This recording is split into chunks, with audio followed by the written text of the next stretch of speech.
अस्सलाम वालेकुम, मैं हूं मोहन खान और ये आर्टिकल 63 क्या होता है इसके ऊपर आज बहस करने वाले हैं और सादा लफ्जों में बताने वाले हैं। और उसके बाद फुल कोर्ट क्या होता है जिसके ऊपर आजकल बड़े चर्चे चल रहे हैं। दोस्त मोहम्मद मजारी साहब ने जो रूलिंग दी थी, इस रूलिंग के ऊपर भी बात करने वाले हैं कि रूलिंग किस तरह सही थी कि किस तरह गलत थी, मतलब ये किस तरह दे सकते हैं जिसकी वजह से केस करना पड़ा पीटीआई वालों को अदालत में जाके। तो इसके ऊपर थोड़ी सी मुख्तसर सी और सादा लफ्जों के अंदर समझाने की कोशिश करता हूं आपको। अच्छा जी, दोस्त मोहम्मद मजारी साहब ने रूलिंग दी और हमजा शहबाज शरीफ के 179 वोट थे, पीटीआई के 186 वोट थे। तो उसको कहा 186 वोटों वालों को कहा कि आप वजीर आला नहीं बन सकते और 179 वोटों वालों को कहा कि आप वजीर आला बन गए हैं। तो इसके ऊपर लोग तो बड़े हैरान हुए, यार ये कैसे हो सकता है कि भाई 186 नंबर जिसने लिए वोट लिए उसको वजीर आला नहीं बनाया, 179 वालों को वजीर आला बना दिया। अच्छा जी, दोस्त मोहम्मद मजारी साहब ने जो रूलिंग दी थी उस बात को समझने के लिए हम थोड़ा सा पीछे चलते हैं। जब उस्मान बुज़दार साहब वजीर आला थे, उसके बाद हमजा शहबाज शरीफ वजीर आला बनने के लिए आए तो उन्होंने पीटीआई के 25 अरकान को खरीद लिया था, जिन्हें आज आप लोटा कहते हैं। उस 25 अरकान ने अपना वोट पीटीआई को नहीं बल्कि हमजा शहबाज शरीफ को दिया था, जिसकी बुनियाद के ऊपर हमजा शहबाज शरीफ साहब वजीर आला बन गए थे। फिर पीटीआई वालों ने कहा कि ये हमारी पार्टी के बंदे थे और इन्होंने नून लीग वालों को वोट दिया है, तो इन्होंने जाके इलेक्शन कमीशन के अंदर जाके केस दायर कर दिया। इलेक्शन कमीशन ने इन्हें डिसीट कर दिया। होता भी ऐसे है कि अगर आप किसी पार्टी की टिकट के ऊपर इलेक्शन जीतते हैं, जीतने के बाद फिर आप किसी और पार्टी के अंदर शमूलियत अख्तियार करते हैं, तो इस दौरान आपको या तो इस्तीफा देना होता है या तो आप डिसीट होंगे। मतलब इस तरह का सीन देखने को मिलता है, आप उस पार्टी के अंदर रह के किसी और पार्टी को ज्वाइन नहीं कर सकते। अच्छा जी, फिर इलेक्शन कमीशन ने उन 25 अरकान को डिसीट कर दिया और फिर दोबारा पीटीआई वालों ने केस सुप्रीम कोर्ट के अंदर दायर कर दिया। फिर सुप्रीम कोर्ट ने उन 25 अरकान को कहा कि मतलब इनका वोट काउंट नहीं होगा, इनका वोट काउंट नहीं होगा, इस फिक्र को याद रखिएगा। उसके बाद फिर उसके ऊपर दोबारा इलेक्शन हुआ। इलेक्शन का नतीजा जो आपने देखा, पीटीआई विनर हो गई, तो पीटीआई की दोबारा अक्सरियत असेंबली के अंदर बन गई। तो पीटीआई ने दोबारा मतलब जो वोटिंग हुई 22 तारीख को, तो उस दौरान पीटीआई विन कर गई, मतलब 186 वोट ले गई काफ लीग के 10 वोट को शामिल करके। तो और हमजा शहबाज शरीफ साहब ने 179 वोट लिए, मतलब हमजा शहबाज शरीफ के पास बहुत कम वोट थे और 7 वोट ज्यादा थे पीटीआई वालों के पास। इस दौरान दोस्त मोहम्मद मजारी साहब ने एक लेटर निकाला और कहा कि ये मेरे पास है पार्टी लीडर चौधरी शुजात हुसैन का, और इसके ऊपर लिखा हुआ है कि मेरी पार्टी के लोग वोट नहीं देंगे, मतलब नहीं देंगे किसी को। तो इस बुनियाद के ऊपर मैं आपके 10 वोट रिजेक्ट करता हूं। तो उन्होंने 10 वोट पीटीआई के रिजेक्ट कर दिए, क्योंकि काफ लीग पीटीआई के साथ मिली हुई थी। उसको मिला के पीटीआई के 186 वोट बन रहे थे, मतलब हमजा शहबाज शरीफ से ज्यादा बन रहे थे। और दोस्त मोहम्मद मजारी साहब ने कहा कि पीछे मतलब पार्टी लीडर की खिलाफ वर्जी के ऊपर वोट देने के ऊपर सुप्रीम कोर्ट ने भी 25 वोट हमारे जो हमजा शहबाज शरीफ को ऐड हुए थे वो रिजेक्ट किए थे।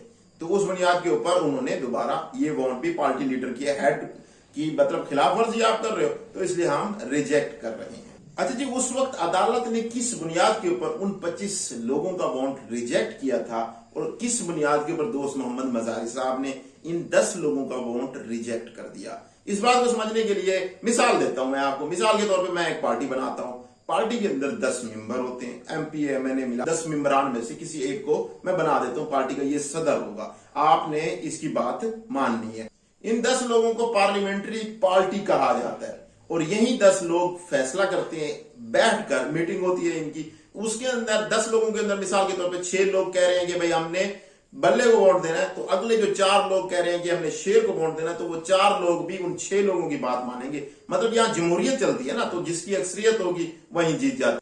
इस तरह फिर जो पार्लियामेंट्री पार्टी का सदर होता है वो एक लेटर जारी करता है। लेटर जारी करने के बाद 10 के अंदर तकसीम कर दिया जाता है और कहा जाता है कि भाई आपने बल्ले को वोट देना है या आपने शेर को वोट देना। इस तरह काफ लीग की भी एक मीटिंग हुई थी, जो पार्लियामेंट्री पार्टी का सदर था उन्होंने एक लेटर जारी किया था, सबको दे दिया था और कहा था कि आपने बल्ले को वोट देना। मगर दोस्त मोहम्मद मजारी साहब के पास एक लेटर आता है, लेटर के अंदर चौधरी शुजात जो इस पार्टी का लीडर होता है वो कह रहा होता है कि भाई आपने वोट किसी को नहीं देना। समझने की कोशिश कीजिएगा, यहां पर आर्टिकल 63 बना हुआ है, मतलब कानून बना हुआ है, आइन बना हुआ है। उसके मुताबिक आर्टिकल 63 के मुताबिक जो पार्लियामेंट्री पार्टी का हेड मतलब होगा उसका कोई अख्तियार नहीं होगा। अगर ऐसा होता तो फिर भाई यहाँ पे वोटिंग करवाने की तो जरूरत नहीं थी, सारे हेड बैठ जाते, मतलब पीटीआई का बड़ा बैठ जाता, पीडीएम का एक बड़ा बन के बैठ जाता और फिर वो फैसला करते भाई हमारे वोट इतने हैं, हमारे वोट इतने, हर पार्टी वाला कहता है कि मेरे एमपी इतने हैं, वो कहता है मेरे एमपी इतने हैं। वो पार्टी के लीडर बैठ के ही तो फैसला कर देते और एक स्टैंप लगा देते, हाँ भाई अब ये वजीर आला बन गया, ये वजीर आला नहीं है।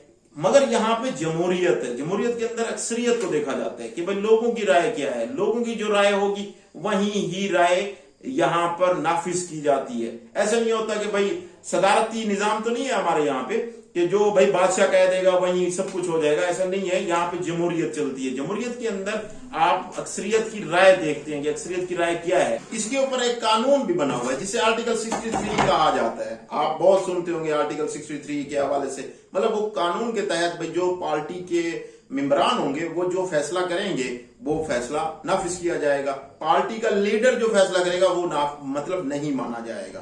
पार्टी का लीडर है, उसकी अहमियत है, मगर यहाँ पे नहीं है। अच्छा, काफ लीग की पार्लियामेंट्री पार्टी ने जो फैसला किया था उसके अंदर परवेज इलाही का कहा गया था कि परवेज इलाही को वोट देना है।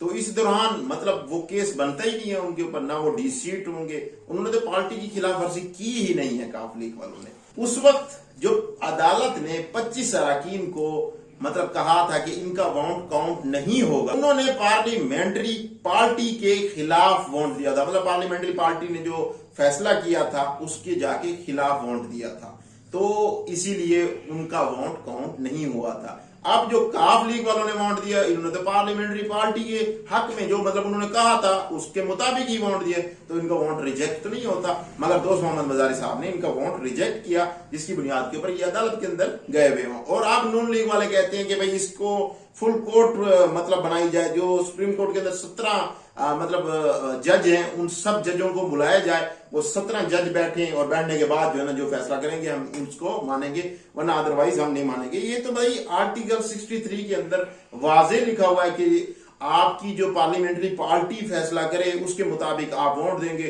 तो कोई मसला नहीं है। अगर उसके खिलाफ वोट देंगे तो फिर आपका वोट रिजेक्ट भी हो सकता है, आप डी-सीट भी हो सकते हैं, वगैरह वगैरह। जो आपने पिछले दिनों में देखा 25 अरकान डी-सीट हुए और लोटे बने। ये तरीकाकार चल रहा है जी, इसका फैसला भी जल्द आ जाएगा। उम्मीद करता हूं कि मैंने आपको सादा लफ्जों के अंदर कुछ ना कुछ समझाने की कोशिश की है। तो इस चैनल का ख्याल रखिएगा, इस चैनल को सब्सक्राइब कर लें, बेल आइकन को दबा दें। मिलते हैं इस तरह की वीडियोस के अंदर आपको। और ये वीडियो आप मेरे फेसबुक और यूट्यूब चैनल के ऊपर देख रहे हैं तो दुआ में याद रखिएगा। अल्लाह हाफिज।